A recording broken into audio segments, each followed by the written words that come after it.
vívomove HR is a stylish hybrid smartwatch that acts as an activity tracker and a classic timepiece.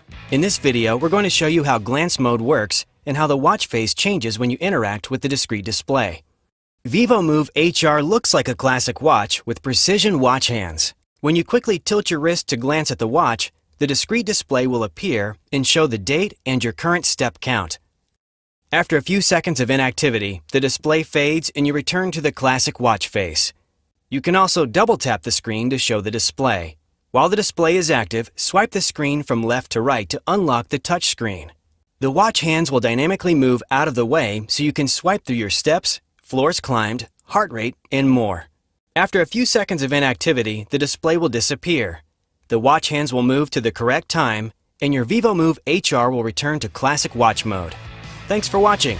Be sure to watch the other videos in this series to learn more about vívomove HR.